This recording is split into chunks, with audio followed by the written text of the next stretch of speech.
Oh my gosh. Oh my gosh. 6-1. Paramedics are needed. We're gonna need a crash team, sir. Crash team, we need a crash team. That's the same car I just had. Fatal.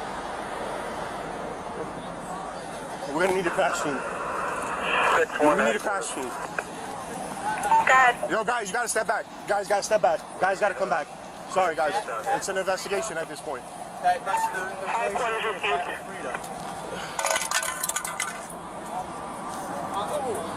Medics and rest. Turn that car back, make them go back that way. We gotta shut down 1 and 9 completely. Your truck's gonna be here for a long time. All right, man? 10:23 in the morning, a Wednesday. In most American suburbs, this is the most unremarkable hour of the week. School drop-off is finished, the coffee is poured, the day has not yet decided what it's going to be. In Plano, Texas, a city known for wide streets, good schools, and a low crime rate that residents like to brag about at dinner parties, a police dispatcher takes a call. A woman is missing.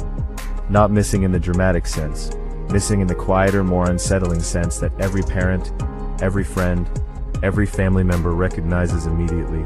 She said she'd be somewhere, and she isn't there. Her name is Eliana Alexandra Bigoni. She is 34 years old. She has 2 children, ages 2 and 5.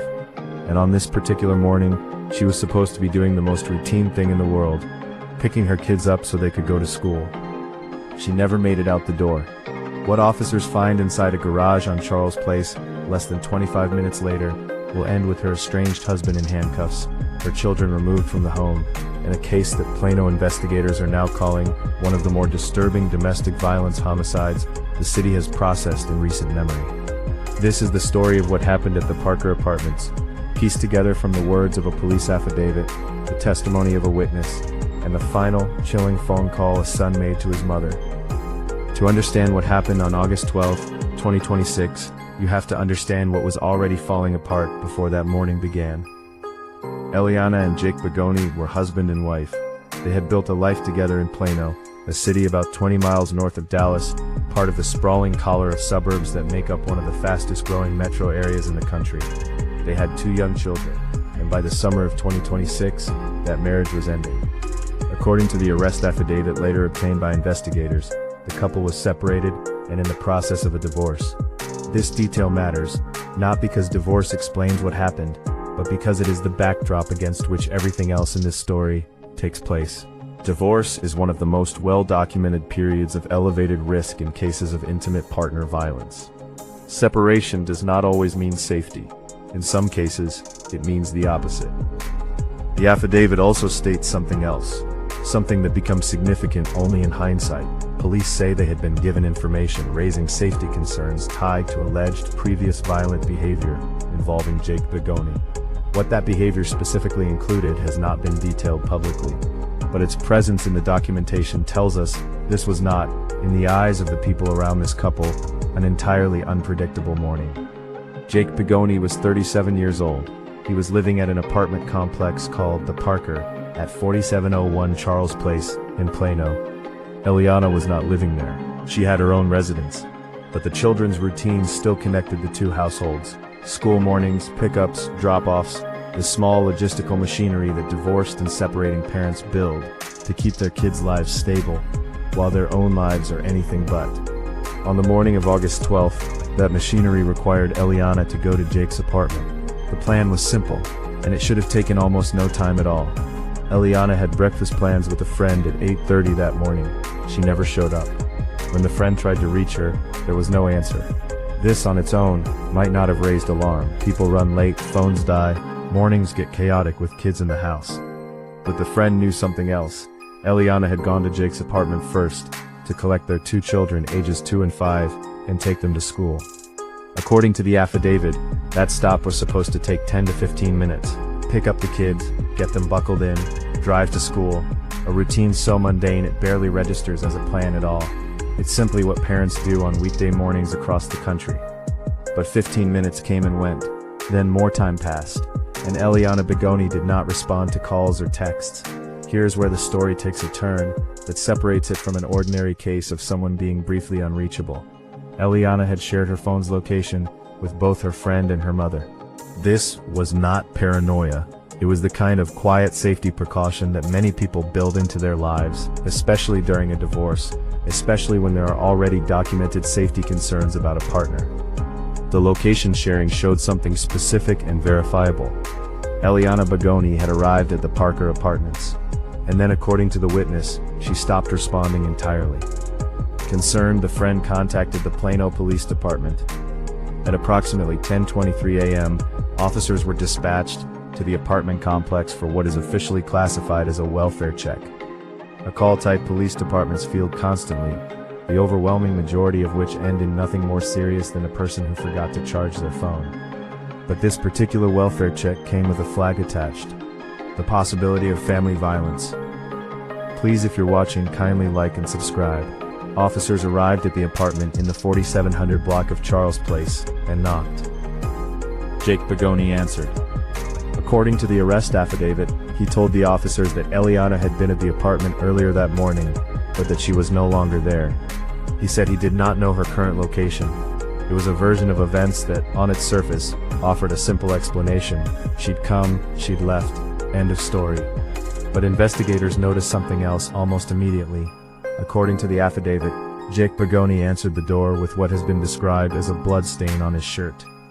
When officers asked about it, Bigoni reportedly told them he had been cleaning the house. It's worth pausing here on how small this detail is, and how large it becomes: a stain on a shirt. An explanation that, if true, requires no further scrutiny at all. Plenty of people clean their homes and end up with something on their clothes. But context reshapes even the smallest physical detail: a missing woman, a pending divorce, a documented history of safety concerns, a stain that officers standing in that doorway could not simply look past. Bigoni also told police that Eliana had driven to the apartment, but that her car was no longer at the location. This detail would later become important, because it wasn't accurate in the way it was framed. Eliana's car, according to later reporting, was in fact still there. It just wasn't where officers expected to find it, and it wasn't empty. Officers asked if they could check the garage. Bigoni agreed. While officers were still working the scene outside, piecing together a story that wasn't adding up. Something happened away from the apartment door that would end any ambiguity about what they were dealing with. According to the affidavit, another individual contacted police with new information. That person told investigators plainly, "I believe someone has been harmed, killed." This statement did not come from speculation. It came from a phone call, a call between Jake Bigoni and his mother. According to the affidavit, Bigoni told his mother, "I have something to tell you. She's dead." Bigoni's mother relayed what came next. Her son told her that he and Eliana had gotten into a fight, and that she was dead. Investigators would later document that this call occurred roughly 30 minutes before officers made contact at the apartment door. Meaning that when Jake Bigoni stood in that doorway and told police he didn't know where his estranged wife was, he had already told his own mother, in his own words, that she was dead.